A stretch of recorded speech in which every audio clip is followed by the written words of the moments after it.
레위기 11장부터 15장까지는 정결의식법에 대해서 가르쳐 주십니다. 그 중에 레위기 13장은 나병을 어떻게 진단하는지를 가르쳐 주시고요. 또 오늘 14장은 나병 환자가 정결하게 되는 날에 대한 규례를 가르쳐 주세요. 나병은 하나님 앞에 부정한 것으로서 죄를 상징을 하죠.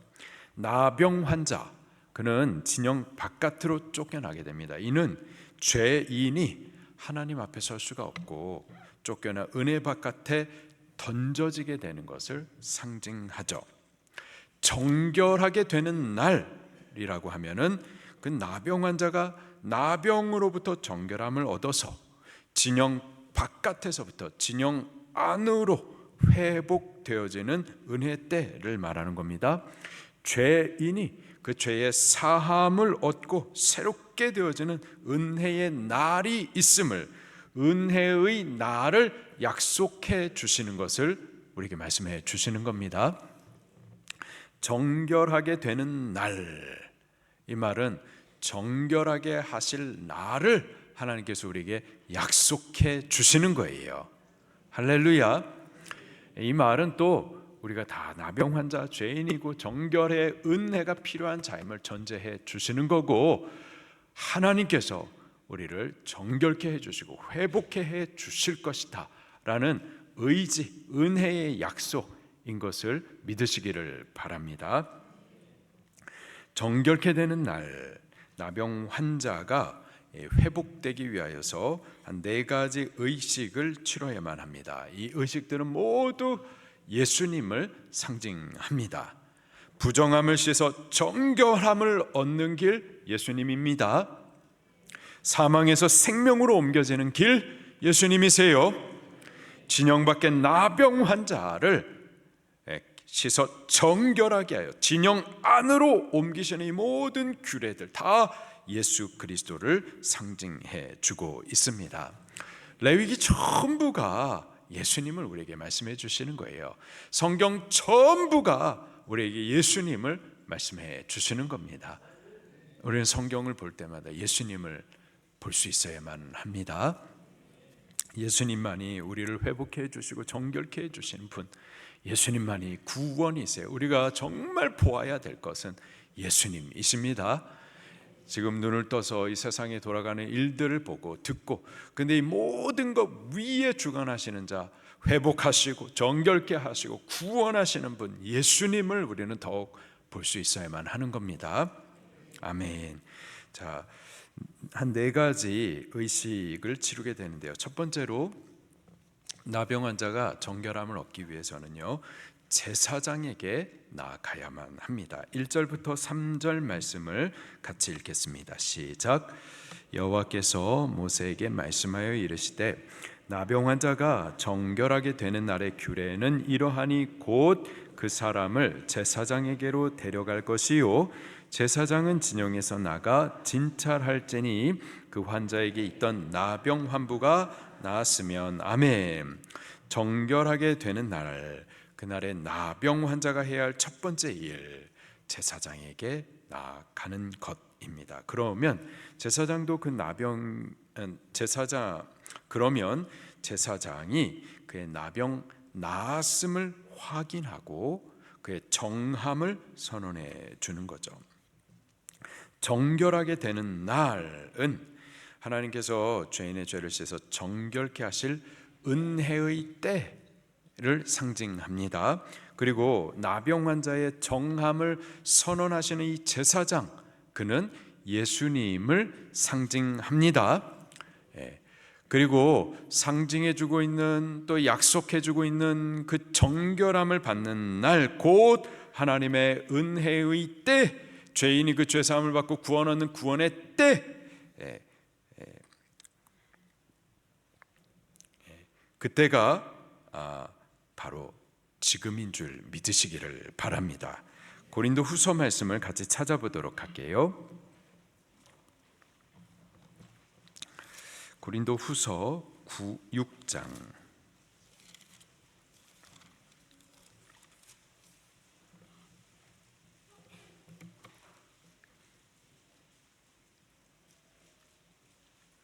고린도후서 6장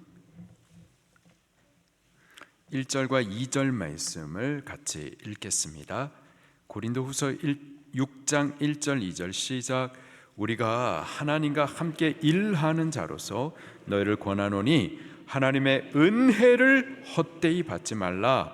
이르시되 내가 은혜 베풀 때 너희로 듣고 구원의 날에 너를 도왔다 하셨으니 지금은 은혜 받을 만한 때요 보라 지금은 구원의 날이로다. 아멘.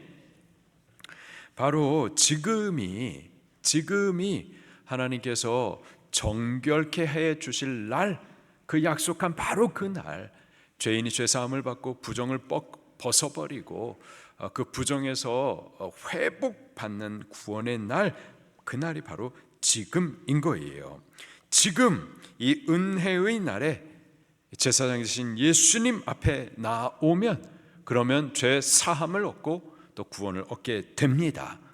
어떠한 부정을 저지른 죄인이라 하더라도 믿음을 가지고 예수님 앞으로 나오게 되면은 그 죄와 부정함 씻어집니다. 씻어지고 우리의 주소가 바뀌는 거예요. 진영 바깥에서부터 진영 안으로, 사망에서부터 생명으로, 어둠에서부터 빛으로, 지옥에서부터 천국으로 우리의 주소가 바뀌게 되는 것을 믿으시기를 바랍니다. 지금이 바로 정결케 되는 날, 은혜의 때, 구원의 날, 이 날의 믿음으로 우리 예수님 앞으로 자꾸 나올 수 있기를 예수님 이름으로 축원합니다. 두 번째로 두 마리 새를 통하여서 또 정결 의식을 또 행해요. 4절부터 7절 말씀을 같이 읽겠습니다. 시작. 제사장은 그 정결함을 받을 자를 위하여 명령하여 살아있는 정결한 새 2마리와 백향목과 홍색 실과 우슬초를 가져오게 하고, 제사장은 또 명령하여 그 새 하나는 흐르는 물 위 질그릇 안에서 잡게 하고, 다른 새는 산채로 가져다가 백향목과 홍색 실과 우슬초와 함께 가져다가 흐르는 물 위에서 잡은 새의 피를 찍어 나병에서 정결함을 받을 자에게 7번 뿌려 정하다 하고, 그 살아있는 새는 들에 놓을지며. 아멘. 먼저 정결함을 선언받는 자, 그는 정결한 새 2마리, 그리고 백향목, 또 홍색실, 그리고 우슬초를 준비하여 가지고 옵니다. 그리고 그 중에 새 2마리를 가져오는데 그 중에 1마리를 흐르는 물 위 질그릇 안에서 잡아 죽입니다. 그 새는 정결한 새입니다. 죄가 없는 새예요. 때문에 죽을 이유가 없어요. 그놈이, 그 새가 죽는 것은 이 나병 환자의 부정을 대신 입고, 그래서 대신 죽는 거죠. 그 새를 죽이되 흐르는 물 위 질그릇 안에서 죽여 그 피를 그 그릇에 담습니다. 자, 여기서 중요한 것은 흐르는 물인데요. 이 흐르는 물, 이 물은 죄를 씻어가지고 흘려 보내버리는 물을 말하고, 바로 하나님의 죄 사하시고 집어 던져버리시는, 다시 기억지 아니하시는 은혜를 상징하기도 합니다. 그 흐르는 물 위에 질그릇에 새를 죽여 피를 담은 것, 다시요. 흐르는 물 위에 질그릇에 그 새를 죽여가지고 피를 담는 것, 이것은 죄의 부정함이 그 생명에 흐르는 물로 씻어 흐르는 물 흘러내려감으로써 사라졌음을 의식적으로 우리에게 표현해 주시는 겁니다. 그리고 새 2마리라고 그랬어요. 또 다른 새 1마리를 이번에는 죽이지 말고 산채로 가져와 가지고는 백향목, 홍색실, 우슬초와 함께 그 질그릇 안에 담겨 있는 죽은 새의 피를 찍은 다음에 나병에서부터 정결함을 선언받은 그 사람에게 7번 뿌립니다. 그리고서는 그 새를 들에 놓아줘요. 자, 이는 이 정결한 새의 죽음으로 나병 환자의 옛 모습은 죽어진 거예요. 죽어졌고 이제 정결해진 새 사람으로 다시 살아난 것을 또 의식적으로 표현해 주는 겁니다. 아까 그 정결한 새 한 마리가 피 흘려서 죽었어요. 이는 대속하신 예수 그리스도를 상징해주고 또 대속하신 예수 그리스도 안에서 우리들도 죄인이었었던 옛사람, 죄인 장권되는 예수와 함께 죽어졌음을 표현해 주는 겁니다. 그리고 그 피를 찍어가지고 또 다른 새 한 마리는 들에 놓아 주었는데, 산채로 날려보내 주었는데, 이는 옛사람은 죽어지고 예수님 안에서 이제 새로운 새 생명으로 거듭난 것을 상징해 주시는 거예요. 할렐루야. 예수님이 십자가에서 피 흘려 죽으셨지만 3일 만에 부활하셨어요. 예수님 안에서 우리들도 옛사람은 죽은 거고 예수님의 부활 안에서 우리들도 새 생명으로 다시 살아난 겁니다. 바로 그것을 이 새 두 마리가 죽은 새, 살아 날아가는 새를 통하여서 상징적으로 의식적으로 우리에게 표현해 주시는 거예요. 예수님의 죽으심 그리고 예수님의 부활하심이 우리를 구원하시는 겁니다. 그의 죽으심으로 우리의 죄가 씻어졌고 그의 부활하심으로 우리가 새 생명을 얻게 되는 거예요. 다만 우리는요, 그 사실을 믿기만 하면 되는 겁니다. 믿을 때 예수님 안에서 죄 사함을 받는 거고 예수님 안에서 새 생명의 은혜를 얻게 되는 거예요. 믿기만 하면 되는 겁니다. 구약의 의식법을 따라서 새 두 마리를 가져와 가지고 하나는 피 흘려서 죽이고 하나는 그 피에 찍어 가지고 들에 날려보내는 이러한 의식을 더 이상 하지 않아도 돼요. 이 모든 의식은 오셔서 우리의 구원을 이루실 예수님을 예표해 주는 거고, 그 예표하신 대로 예수님께서 이 땅에 오셔가지고 그 모든 의식이 상징하는 바를 그가 친히 다 이루어서 구원을 완성하셨어요. 우리를 위해서 모든 일을 다 이루셨습니다. 우리가 뭘 해야 되는 것이 아니라 예수님께서 우리를 위해서 다 이루신 그 은혜의 일들을 우리는 다만 믿기만 하면 되는 거예요. 믿을 때 이 의식이 상징해 주는 바, 우리의 죄가 사함을 받게 되는 거고, 그와 함께 우리의 옛사람, 죄의 사람은 죽어지게 되는 거고, 우리가 믿을 때 이 의식이 상징하는 바, 우리도 부활의 새 생명에 참여하게 되는 겁니다. 믿기만 하면 되는 거예요. 다른 것을 행하여 구원을 얻는 것이 아니라 우리를 위해서 대행하신 그 사실을 믿기만 하면은 이 은혜에 참여할 수가 있게 되는 겁니다. 모든 거짓된 종교는 자꾸 내가 뭘 해야 된다라고 생각을 해요. 내가 해서 구원을 이룬다고 그렇게 가르친단 말이죠. 그러나 참 진리인 복음은요, 우리가 하는 게 아니라 예수 그리스도께서 대행 계속하심을 우리는 믿는 겁니다. 다 이루신 일이에요. 그 일을 우리는 믿음으로 그 은혜를 적용받아서 죄사함과 새 생명을 얻게 되는 거예요. 때문에 우리가 믿는 것은 은혜입니다. 은혜. 내가 이루는 것이 아니라 주가 이루신 사실을 덧입는 은혜. 우리가 믿는 복음은 은혜의 복음이에요. 할렐루야. 자, 이제 세 번째로는요, 첫 번째 제사장에게 나아가고 두 번째는 두 개의 새로 한 마리를 죽이고 한 마리는 살려보내죠. 자, 세 번째로는 지금까지는 진영 바깥에서 이루어진 일들인데요, 이제는 진영 안으로 들어와서 들어옵니다. 그 위치가 달라지는 거예요. 이제는 소속이 달라지는 거예요. 진영 안으로 들어오되 다만 장막 바깥에서 7일 동안 머물면서 지금까지 나병 환자로 살아왔었던, 그때 입고 있었던 이 옷을 빨고, 그리고 모든 머리털, 눈썹, 이 털들을 다 밀어버리고, 그리고 몸을 씻습니다. 이런 의식을 행하는 거예요. 8절과 9절 말씀입니다. 시작.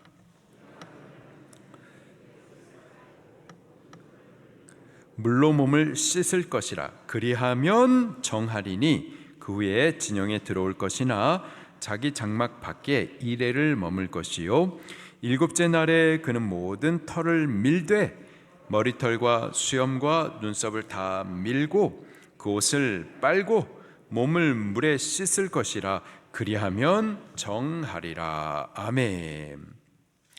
옷을 빨고 모든 털을 밀고 그리고 몸을 씻으라. 이는 지금까지 나병 환자로 살아왔었던 그 부정한 과거의 삶을 씻어버리고 벗어버리는 의식적인 행위를 말하는 겁니다. 정결하다 선언을 받았어요. 이제는 정결한 자예요. 더 이상 나병 환자 아닙니다. 더 이상 부정하지 않아요. 새 생명을 얻었고 우리의 위치도 소속도 달라져서 진영 안으로 들어왔어요. 그러면 이제는 우리의 삶도 달라져야만 하는 거예요. 새 옷을 갈아입고 새로운 삶을 살아야만 하는 겁니다. 우리가 지난주 주일 저녁에 불렀었던 찬송이 있잖아요. 그 찬송이 이번 주 내내 제 머리에서 떠나지 않고 제 입술에서 계속 고백이 되는 거예요. 이제 나는 옛사람 아니요. 할렐루야. 그 다음에 뭐죠? 사망에서 건지신 주의 자녀이니 주의 뭐죠? 사랑 안에 기쁨으로 걸어가겠네. 할렐루야. 이제 나는 옛사람 아니요. 예수님 안에 새 사람 되었어요. 옛사람의 삶은 옛사람의 삶을 사는 거지만 이제는 예수님 안에서 새로워졌으니 새 삶을 살아야죠. 새 삶을 살아가는 거예요. 죄 사랑 안에 기쁨으로 걸어가겠네. 옛사람의 삶에서부터 이제는 새 사람의 삶을 향하여서 가야만 하는 거죠. 병자는 병원에서 삽니다. 죄수는요 감옥에서 살아야만 하는 거예요. 그러나 그의 병이 고쳐졌으면 이제 병원에서 나와야죠. 죄수가 무죄 선언을 받았으면 이제 감옥에서 나와야죠. 병 나음 받은 기쁨, 또 죄에서부터 자유함을 받은 기쁨으로 새 생명을 살아가셔야죠. 병 나음 받았는데 왜 병원에서 여전히 누워있고, 죄 없다 무죄 선언을 받았는데 왜 아직까지 감옥에 갇혀서 살 이유가 없는 겁니다. 죄인이 그 죄가 벗겨졌으면은 이제는 더 이상 죄 가운데 살아서는 안 되는 거예요. 죄 사함 받은 의로운 자로서 이제는 의로운 삶을 살아가야만 하는 겁니다. 여보세요? 우리의 죄 사함 받았어요. 우리가 예수님을 믿고 그리고 우리 죄를 시인하여서 고백할 때 우리의 죄는 이제 씻어졌고 동의서에서 먼 것처럼 집어 던져버리고 하나님도 기억지 않으신다고요. 근데 왜 스스로 그 죄에 기억에 묶여가지고 아직까지도 죄책감에 묶여있고, 어떤 분은 회개를 하는데 30년 동안 똑같은 회개를 하고 그럴 필요가 없는 거예요. 우리가 예수님 안에서 예수님을 죄 사하시는 예수님의 보혈의 능력을 믿고 우리의 죄를 고백하고 회개했으면 예수님 사하여 주신 거예요. 그는 기억하지 않으신다고요. 나도 그러면은 그 기억에서부터 벗어나야만 하는 거예요. 그리고 나는 이제 의로운 자가 되었으니 의로운 길을 걸어가면 되는 거라고요. 하나님의 백성이 되었으니 이제는 하나님의 말씀을 따라 살아가면 되는 거예요. 할렐루야. 그렇게 옷을 빨고 털을 밀고 몸을 씻어서 이제 옛사람 아니다, 나는 새 사람이다, 건진받은 자다, 새롭게 된 자다, 의로운 자다, 하나님의 거룩한 백성이다라는 이 사실을 알고 감사함으로 기쁨으로 말씀을 따라 이제 살아가면 되는 겁니다. 중풍병자를 예수님께서 고쳐주셨어요. 그리고 이제 걸어서 가라. 그게 이제 새 생명을 살아가는 거예요. 중풍병에서 나음을 받았는데 왜 다시 그 들것에 누워 앉아 있느냐 이 말이죠. 우리 옛사람 아닙니다. 이제는 구속함을 받은 새 사람의 길을 살아가면 되는 겁니다. 구속함 받은 그 은혜 감격을 찬송하면서 사는 거예요. 마귀는 자꾸 우리 옛사람의 과거의 죄 그걸 갖다 참소하고 정죄하고, 야, 지난 여름에 너가 행한 것을 나는 알고 있어. 너가 과거에 어떠한 죄인이었고 어떠한 실수 많아, 그 묻길 필요가 없는 거예요. 우리는 다 옛사람 아닙니다. 이제 새롭게 되었으니 말씀을 따라 그 얘기를 걸어가시면 되는 겁니다. 이제 마지막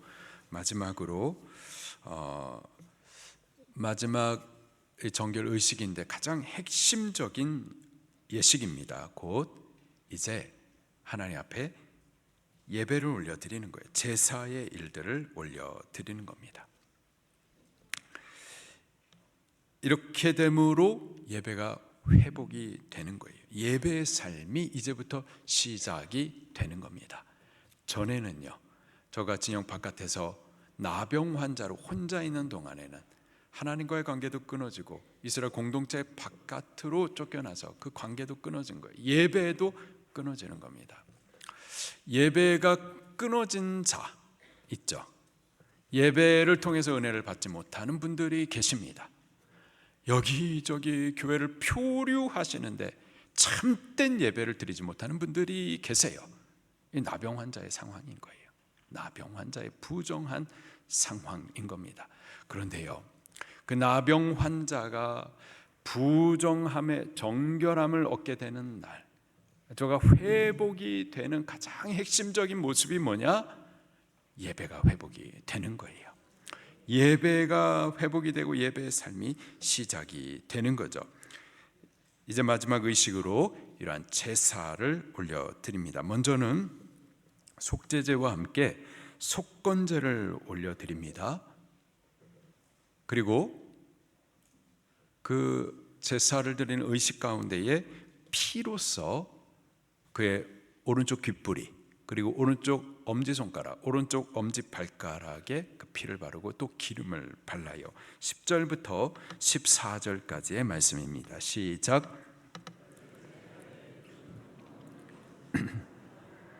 1년 된 흠없는 어린 암양 한 마리와 또 고운 가루 10분의 3에바의 기름 섞은 소재물과 기름 한 록을 취할 것이요, 정결하게 하는 제사장은 정결함을 받을 자와 그 물건들을 회막문 여호와 앞에 두고 어린 수양 한 마리를 가져다가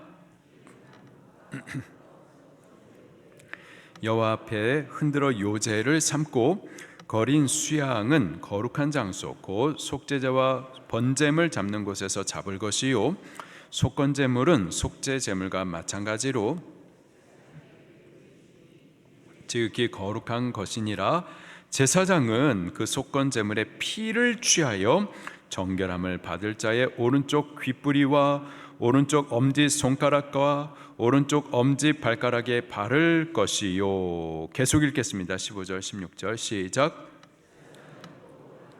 기름을 취하여 자기 왼쪽 손바닥에 따르고 오른쪽 손가락으로 왼쪽 손에 기름을 찍어 그 손가락으로 그것을 여호와 앞에 7번 뿌릴 것이요. 17절 손에 남은 기름은 제사장이 정결함을 받을 자의 오른쪽 귓부리와 오른쪽 엄지손가락과 오른쪽 엄지발가락 곧 속건제물의 피 위에 바를 것이요. 아멘. 피로 이 부정에서 정결함을 받은 자, 그의 오른쪽 귓부리, 그리고 오른쪽 엄지손가락, 그리고 오른쪽 엄지발가락에 바릅니다. 지금 이렇게 행하여지는 이 의식은요, 전에 제사장 위임식 때에 제사장에게 했었던 의식들입니다. 오른쪽 귓부리에다가 피를 바르라. 이는 이 귀를 씻어서 거룩하게 함을 상징하는 겁니다. 그가 듣는 것이 이제는 세상의 지저분한 것을 듣는 것이 아니라 하나님의 말씀을 듣기 위해서 귀를 기울여야 할 것을 상징적으로 표현해 주는 겁니다. 그리고요, 오른쪽 엄지손가락, 이 엄지손가락은 오른손을 말하고 그의 행위를 상징해요. 또 오른쪽 엄지발가락, 그의 발을 상징하고 또 그의 삶을 상징합니다. 그의 손이 이제는 주를 위하여 도구가 되고 그의 행하는 모든 행위가 주를 위하는 행위가 되어야 될 것을 말해주고요. 또 그의 발이 주를 위하는 도구가 되어서 주의 길을 가고 그의 삶이 주를 위하는 삶이 되어야 할 것을 상징해 주는 겁니다. 정결함을 받은 자, 그는 이제 정결해진 것뿐만이 아니라 그는 이제 하나님을 섬겨 예배하는 제사장과 같이 예배의 삶을 살아야만 할 것을 말씀해 주시는 거예요.